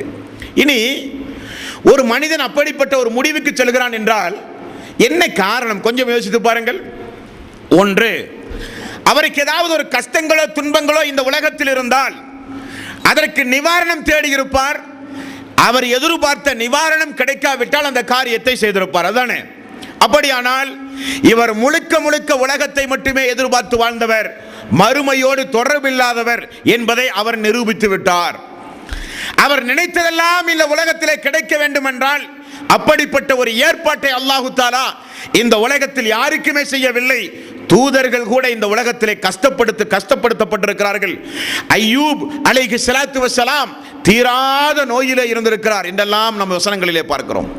இருக்கிற கஷ்டங்களை தாங்கிக் கொள்ளாமல் அல்லாஹ் என்னை கைவிட்டு விட்டான் என்று நிராசை அடைந்து விட்டார். அதான் முக்கியமாக நீங்கள் கவனிக்க வேண்டும். இறைவன் என்னை கைவிட்டு விட்டான் என்று இறைவனுடைய அருளால், இறைவனுடைய கருணையை, இறைவனுடைய அருளை அவர் அவநம்பிக்கை ஏற்படுத்தி விட்டார். இரண்டாவது குற்றம், ஒன்று அவர் எதிர்பார்த்ததெல்லாம் கிடைக்க வேண்டும் என்று எண்ணி இருந்தார். நோய் ஏற்பட்டிருந்தால் நிவாரணம் வேண்டும் என்று எண்ணி இருந்தார். வியாபாரத்தில் நஷ்டம் என்றால் பொருளாதாரம் வேண்டும் என்று எண்ணி இருந்தார். கிடைக்காத காரணத்தினால் செய்தார். ஆனால் அவர் உலகத்தை விரும்பி இருக்கிறார், மறுமையோடு தொடர்பில்லாதவராக விட்டார். இரண்டாவது, அல்லாஹ் என்னை கைவிட்டு விட்டான், எனக்கு எப்பொழுது பார்த்தாலும் கஷ்டம், எப்பொழுது பார்த்தாலும் எனக்கு துன்பம், எப்பொழுது பார்த்தாலும் எனக்கு நோய், என்னுடைய ரப் என்னை கைவிட்டு விட்டான் என்று அல்லாஹுவை குறித்து தப்பும் தவறுமாக எண்ணிய குற்றத்தை அவர் இரண்டாவதாக செய்கிறார். மூன்றாவது, இறைவா நீ கொடுத்த உயிர் எனக்கு தேவையில்லை என்று முகத்தில் தூக்கி வீசுவதைப் போல அந்த உயிரை அந்த அடியான் தூக்கி வீசிவிட்டான். ஆகவே அல்லாஹ்வுடைய சன்னிதானத்தில் மிகப்பெரிய குற்றத்திற்குரிய காரியமாக பாவிக்கப்படும். என்னதான் கஷ்டங்கள் இருந்தாலும் துன்பங்கள் இருந்தாலும் சகித்துக் கொள்ளத்தான் பழக வேண்டுமே தவிர அப்படிப்பட்ட மரணத்தை தேடுகிற உரிமை உங்களில் யாருக்கும் கிடையாது என்று அல்லாஹ்வும் அல்லாஹ்வுடைய ரசூலும் நமக்கு தெளிவுபட கூறியிருக்கிறார்கள். அன்பர்களே, நபிகள் நாயகம் ஸல்லல்லாஹு அலைஹி வஸல்லம் அவர்கள் கூறினார்கள், மறுமை நாளில் ஒரு சில இமாம்கள் சொல்கிறார்கள், ஒரு சில சங்கைக்குரிய உலமாக்கள் பேசுகிறார்கள், இப்படிப்பட்டவர்களுக்கு நிரந்தரமான நரகம். என்ன காரணம்? என்ன காரணம் அன்பர்களே? நபிகள் நாயகம் ஸல்லல்லாஹு அலைஹி வஸல்லம் இந்த தற்கொலை செய்த மனிதனுக்கு மட்டும் அல்லாஹ் தஆலா மறுமையில் கொடுக்கக்கூடிய தண்டனை, வட்டி வாங்குகிறான், விபச்சாரம் செய்கிறான், மதுபானம் அருந்துகிறான், கொள்ளையடிக்கிறான், திருடுகிறான், சூதாட்டம் ஆடுகிறான், என்னென்ன அநியாயங்கள் உண்டோ இந்த அநியாயங்களுக்கெல்லாம் ரப்புல் ஆலமீன் தண்டனை கொடுக்கிறான். தற்கொலை செய்தவனுக்கு மட்டும் என்ன தண்டனை தெரியுமா? அவன் எப்படி தன்னுடைய உயிரை மாய்த்து கொண்டானோ அதே போலதான் அவனுக்கு தண்டனை. ரசூலுல்லாஹி ஸல்லல்லாஹு அலைஹி வஸல்லம் அவர்கள் சொன்னார்கள், உயர்வான மலையிலே இருந்து அவன் குதித்து தன்னுடைய உயிரை மாய்த்து கொண்டால் நரகத்தில் அப்படி அவன் குதித்துக் கொண்டே இருப்பான். விஷம் அருந்தி ஒரு மனிதன் தன்னுடைய உயிரை மாய்த்து கொண்டால் விஷத்தை குடிக்க கொடுத்து கொண்டே இருப்பான் நரகத்தில். கூர்மையான ஆயுதத்தை கொண்டு அவன் தன்னை குத்தி தன்னுடைய உயிரை மாய்த்து கொண்டால் அவனுக்கு ஒரு ஆயுதம் நரகத்திலே கொடுக்கப்படும், அதை கொண்டு அவன் குத்தி தன்னை வேதனை செய்து கொண்டே இருப்பான் என்று ரசூலுல்லாஹி ஸல்லல்லாஹு அலைஹி வஸல்லம் அவர்கள் கூறினார்கள். அல்லாஹ் தஆலா நமக்கு அப்படிப்பட்ட மரணத்தை நம்முடைய வாழ்வில் யாருக்கும் தரக்கூடாது, நம்முடைய எதிரிகளுக்கு கூட. இந்த உலகத்தில் அல்லாஹ் தஆலா நம்மை படைத்து விட்டான். நோய் நொடிகள், துன்பங்கள், கஷ்டங்கள், மனக்கவலைகள், துக்கம் எல்லாம் இந்த உலகத்தில் வரும். சகிப்பது நம்முடைய கடமை என்பதுதான் இஸ்லாமிய தீர்வு. இனி நோய் விசாரிக்க சொல்கிறோமே, இதை குறித்து கூட அறிஞர் பெருமக்கள் என்ன சொல்கிறார்கள் தெரியுமா? நோய் விசாரிக்க செல்வது கடமை என்கிறார்கள், ஃபர்ல் என்கிறார்கள், சுன்னத்தல்லவாம். அது ஒரு ஃபர்ல். எப்படி தொழுகை ஒரு ஃபர்லோ, எப்படி இன்ன பிற வணக்க வழிபாடுகள் ஃபர்ல் என்று இஸ்லாமிய மார்க்கத்தில் சொல்லப்பட்டதோ அதே போல நோய் விசாரிப்பது ஒரு ஃபர்ல் என்கிறார்கள் இமாம்கள். அப்படி அவர்கள் சுயமாக சொல்லவில்லை, அவர்கள் அதற்கு ஒரு நபிமொழியை ஆதாரமாக சொல்கிறார்கள். என்ன நபிமொழி? அல்லாஹு தஆலா மறுமையில் எதை குற்றத்திற்குரிய காரியமாக எடுத்து விசாரிக்கிறானோ அதெல்லாம் ஃபர்லான காரியம். அந்த அடிப்படையில் உள்ளது நோய் விசாரிக்க செல்லுவது. அல்லாஹு தஆலா மறுமை நாளில் அடியார்களை பார்த்து, செல்வந்தர்களை பார்த்து அல்லாஹு தஆலா கேட்கிற கேள்விகள் உண்டு. என்ன கேள்வி? நான் பசியோடு வந்தேனே, எனக்கு ஏன் நீ உணவு தரவில்லை? உண்டுமா இல்லையா? அந்த வரிசையில் உள்ள அந்த ஹதீஸுடைய பாடத்தில் பாருங்கள், நான் நோய்வாய்ப்பட்டு இருந்தேனே, என்னை ஏன் நீ பார்க்கவில்லை? அடியான் சொல்லுகிற வார்த்தை என்ன? அல்லாஹுவே, நீ மிகப்பெரிய எஜமான், நீ எப்பொழுது நோய்வாய்ப்பட்டிருந்தால் நாங்கள் உன்னை வந்து பார்க்காமல் இருக்க? நீ எப்பொழுது உனக்கு நோய் வந்தது அடி என்று அடியான் கேட்கிறான். அல்லாஹ் சொல்கிறான், நீ உலகத்தில் வாழும் பொழுது என்னுடைய அடியானுடைய அண்டை வீட்டில் உன்னுடைய சகோதரனாக சகோதரிகளாக நோய்வாட்டுப்பட்டு கிடந்தார்களா இல்லையா? அவர்களை நீ பார்க்க சென்றால் அந்த இடத்தில் என்னை நீ பார்த்திருப்பாய். அவர்களை நீ விசாரிக்க செல்வது என்னை விசாரிப்பதற்கு சமம் என்று அல்லாஹு தஆலா இதை நோய் விசாரிக்காமல் இருந்ததை, நோயாளியை பார்க்க செல்லாமல் இருந்ததை ஒரு குற்றமாகவே அல்லாஹ் மறுமை நாளில் விசாரிக்கிறான் என்றால் அது ஒரு கடமை என்கிறார்கள் இமாம்கள், ஹதீஸ்களை வல்லுநர்கள். அது மிக முக்கியமான கடமை, அது நம்முடைய கடமை என்றார்கள். அது நம்முடைய கடமை. ஆனால் நோயாளிகளை பொறுத்தவரையில் அதன் மூலமே அவர்கள் மரணத்தை அடையக்கூடியவர்களாக இருந்தாலும் நபிகள் நாயகம் ஸல்லல்லாஹு அலைஹி வஸல்லம் பொறுமையோடு இருக்க சொன்னார்கள். அதெல்லாம் உங்களுக்கு நன்மையாக, ஒவ்வொரு ஆரம்பத்தில் சொன்னதை போல ஒவ்வொரு நிலைகளிலும் ஒவ்வொரு நன்மைகளை உங்களுக்கு பெற்றுத்தரக்கூடிய காரியம் என்றார்கள். ரசூலுல்லாஹி ஸல்லல்லாஹு அலைஹி வஸல்லம் நபிமொழிகள் உண்டுங்க. பொறுமை பொறுமை என்று சொல்கிறோமே, புகாரில் ஒரு நபிமொழிகளை பாருங்கள். உங்களுக்கு ஒரு கஷ்டம் ஏற்படும் பொழுது, ஒரு துன்பம் ஏற்படும் பொழுது, வீட்டில் ஒரு மரணம் ஏற்படும் பொழுது எப்போ பொறுமையாக இருக்கணும்? எல்லாம் ஒப்பாரி வச்சு அழுது அல்லாஹ்வை ஏச வேண்டியதெல்லாம் ஏசி ஒரு 10-15 நாள் பொறுத்து சரி நடந்தெல்லாம் நடந்துச்சுங்க என்று பொறுமையாக இருப்பதல்ல பொறுமை. ரசூலுல்லாஹி ஸல்லல்லாஹு அலைஹி வஸல்லமுடைய வாசகத்தை பாருங்கள். துன்பம் ஏற்படுகிற ஆரம்ப நேரத்தில் நீங்கள் காட்பதுதான் பொறுமை. வாசகம் அதுதான். கஷ்டம் ஏற்படும் பொழுது, துன்பம் ஏற்படும் பொழுது, அந்த ஆரம்ப நேரம் எடுத்த உடனே உங்களுடைய வாழ்வு பொறுமையாகவே இருக்க வேண்டும். பொறுமைக்கு நிகரான ஒரு பரிசு உலகத்தில் ஒன்றுமே கிடையாது. உலகத்தில் என்றைக்கு அல்லாஹு தஆலா நம்மை படைத்தானோ, நாம் மரணிக்கின்ற வரை இந்த உலகத்தில் சோதனைகளையும் துன்பங்களையும் கஷ்டங்களையும் தாங்கி வாழ்கிறவர்களாகத்தான் அல்லாஹு தஆலா நம்மை வைத்திருக்கிறான். திருக்குர்ஆன் முழுக்க ஆய்வு செய்து பாருங்கள். எங்காவது ஒரு இடத்தில் நீங்கள் இஸ்லாத்தை ஏற்றுக்கொண்டால், என்னை ஒப்புக்கொண்டால், குர்ஆனுக்கு கட்டுப்பட்டு நடந்தால், தூதரை விசுவாசித்தால், தூதர் சொன்ன அடிப்படையில் நடந்தால் சந்தோஷமாக வாழ வைப்பேன் ஒரு வசனத்தை குர்ஆனில் எடுத்து காமிங்க பார்ப்போம். அஃபஹசிப்தும் அன்னமா ஹலக்னாக்கும் அபஸா வ அன்னக்கும் இலைனா லா துர்ஜவுன் அம் ஹசிபுத்தும் அன் ததுகுலுல் ஜன்னா. சோதிக்காமல் உங்களுக்கு சொர்க்கமெல்லாம் தருவதாக அபிப்பிராயமே எனக்கு கிடையாதுங்கிறான் அல்லாஹு தஆலா. சோதனை இல்லாமல் உங்களுக்கு சொர்க்கமே கிடையாது. சொர்க்கம் வேண்டும் என்றால் அதற்கு ஒரு சில பரீட்சைகளை அல்லாஹு தஆலா உலகத்தில் வைப்பான். அந்த பரீட்சையில் ஒன்றுதான் உடல் ரீதியாக உங்களுக்கு நோய் தந்து அல்லாஹ் சோதிப்பது. அப்படி நோயை அல்லாஹு தஆலா நமக்கு தரும் பொழுது கடைபிடிக்க வேண்டிய ஒழுங்குமுறைகள், நெறிமுறைகள் அன்பர்களே இவைகளெல்லாம். இனி இந்த உலகத்தில் நிறைய மரண சம்பவங்களை நீங்கள் கேட்கிறீர்கள்.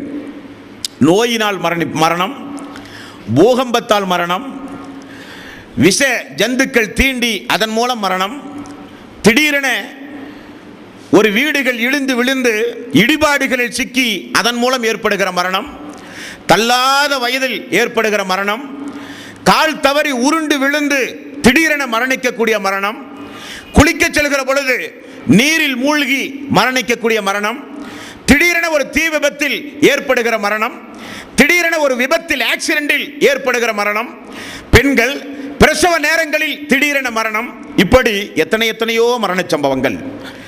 நபிகள் நாயகம் ஸல்லல்லாஹு அலைஹி வஸல்லம் ஒரு சில மரணங்களிலே இருந்து அல்லாஹ்விடம் பாதுகாப்பு தேடினார்கள்.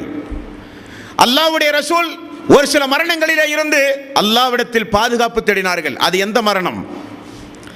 ஒரு சில மரணங்கள் நல்ல மரணங்கள் என்று ரசூலுல்லாஹி ஸல்லல்லாஹு அலைஹி வஸல்லம் பட்டியல் போட்டு நமக்கு சொல்லி இருக்கிறார்கள்.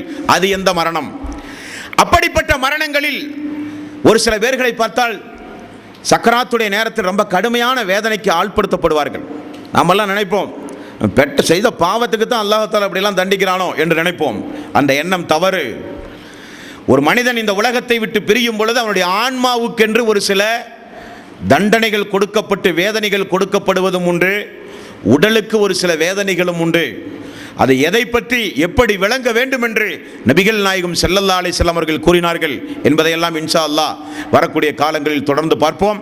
எல்லாம் வல்ல அல்லாஹு தஆலா இந்த உலகத்தில் நாம் வாழும் பொழுது லா யுகல்லிஃபுல்லாஹு நஃப்ஸன் இல்லா உஸ்ஸாஹா, அல்லாஹுவே தாங்க முடியக்கூடிய சக்தியை தந்து எங்களை நீ சோதிப்பாயாக யா அல்லாஹ். சோதிப்பது நிச்சயம், அதிலிருந்து யாரும் தப்பிக்க முடியாது.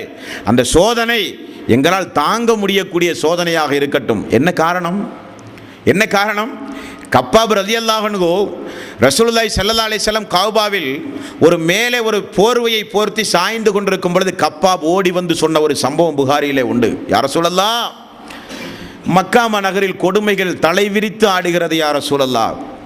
நாங்கள் வீடுகளில் கூட இருக்க முடியவில்லை. காரணம், தினசரி காலை மதியம் இரவு என்று கூடி கூடி வந்து வீட்டுக்குள் வந்து அடிக்கிற அளவுக்கு கொடுமைகள் அதிகமாகிவிட்டது யா ரசூலல்லாஹ். எங்களுடைய கொடுமைக்கு நிகரே இல்லை. நாங்கள் எந்த வம்பு தும்புக்கும் செல்லவில்லை, வெளியே போய் மார்க்கத்தை கூட சொல்லவில்லை. மார்க்கத்தை எங்களுடைய வீட்டில் இருந்து கொண்டு நாங்கள் பின்பற்ற முடியாத நிலைமை. வீட்டுக்குள் வந்து ஏன் எதற்கு என்று கூட கேட்காமல் அபூஜஹலுடைய தலைமையில் வந்து அடித்து கொடுமைகள் செய்கிறார்கள், துன்புறுத்துகிறார்கள். எனது முதுகை பாருங்கள் யா ரசூலல்லாஹ், தீயால் காய்ச்சி உருக்கி எடுத்து விட்டார்கள் இந்த பாவிகள். ஆகவே இந்த கொடுமைகள் கொஞ்சம் குறைய துவா செய்யுங்களேன் யார சொல்லலாம். கொடுமைகள் குறைய, கொடுமையிலிருந்து பாதுகாப்பல்ல, இந்த அக்கிரமம் அநியாயம் எல்லாம் கொஞ்சம் குறைய துவா செய்யுங்களேன் அல்லாஹ்விடத்திலே. நீங்கள் தூதர் தானே. ரசூலுல்லாஹி ஸல்லல்லாஹு அலைஹி வஸல்லம் அவர்கள் சொன்னார்கள், கப்பாவே இன்னும் நீங்கள் சோதிக்கப்படவே இல்லை என்றார்கள். யாரை பார்த்து? முதுக காமிக்கிறாரு, வீட்டுக்குள்ள போந்து அடிக்கிறாருன்னு அழுகிறாரு. யார் ரசூலுல்லாஹ் சொந்தமாக கூட இஸ்லாத்தை பின்பற்ற முடியாத நிலைமை என்கிறார். அவரை பார்த்து ரசூலுல்லாஹி ஸல்லல்லாஹு அலைஹி வஸல்லம் அவர்கள் சொன்னார்கள், கப்பாவே இன்னும் சோதனை ஆரம்பமாகல என்றார். அவர் அப்படியே உறைந்து போய் நின்றார்கள். அவரை பார்த்து ரசூலுல்லாஹி ஸல்லல்லாஹு அலைஹி வஸல்லம் சொன்னார்கள், இந்த மார்க்கத்தை ஏற்றுக்கொண்ட மக்கள் ஒரு சமூகத்தில் எப்படி நடத்தப்பட்டார்கள் தெரியுமா? பாலைவனத்திலே கொண்டு வந்து குழியை வெட்டி குழிக்குள் இறக்குவார்கள், தலை மட்டும்தான் வெளியே தெரியும். மரத்தை அறுக்குகிற ரம்பத்தை கொண்டு வந்து தலையில் வைத்து அறுப்பார்கள் பாவிகள். இரும்பு சீப்புகளால் உடல் முழுக்க சீவி சீவி எடுப்பார்கள். தீக்குண்டத்தை உடையவர்கள் என்று அல்லாஹ் திருக்குரானிலே சூரத்துல் புரூஜ் என்கிற ஒரு அத்தியாயம் திருக்குரானிலே உண்டு. தீக்குண்டத்தை உடையவர்கள்.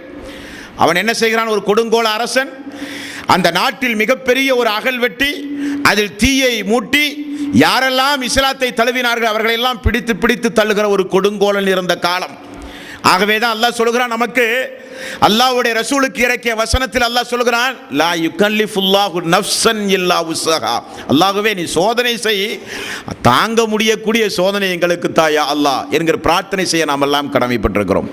என்னதான் கஷ்டங்கள் வந்தாலும் துன்பங்கள் வந்தாலும் எதிர்மறையாக சிந்திக்க நாம் எல்லாம் பழகிக்கொள்ள வேண்டும்.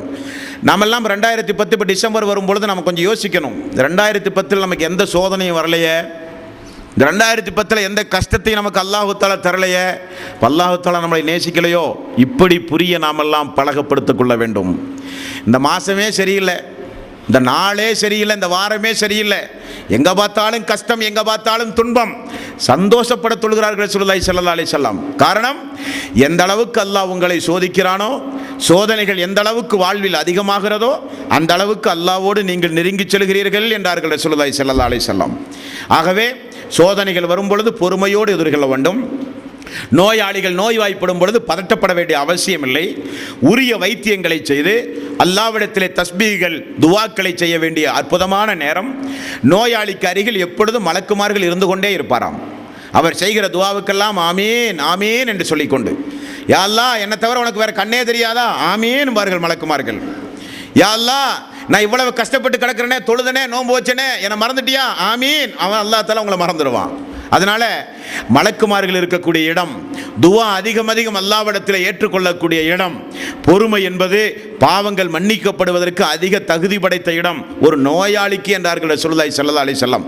ஆகவே நோய் வரும்போது பதட்டப்படாமல், எதிர்வினையாக சிந்திக்காமல், அல்லாஹ்வை தப்பும் தவறுமாக எண்ணாமல், தற்கொலை முயற்சிகளிலே ஈடுபடாமல் நாம் ஒவ்வொருவரும் நம்முடைய மரணம் முஸ்லிமான மரணமாக அமைய பொறுமை, பாவங்கள் மன்னிக்கப்படுகிற நல்ல அமல்களை செய்து, குறிப்பாக தொழுகை, துவாக்கள், தௌபா போன்ற காரியங்களில் ஒவ்வொரு நோயாளிகளிலும் ஈடுபட்டு நாம் அந்த மரணத்தை எதிர்கொள்ள தயாராக இருக்க வேண்டுமே தவிர நாம மரணத்தை முடிவு செய்தல் கூடாது. மரணத்தை விரும்பி அல்லாஹ்விடத்திலே பிரார்த்தனை செய்வதையும் கூடாது என்பதை நேற்றைய தினம் நாம் பார்த்தோம். அப்படிப்பட்ட வழிமுறைகளை பேணி நடக்கக்கூடிய நல்லவர்களாக அல்லாஹ் நம் எல்லோரையும் ஆக்கி அருள் புரிவானாக.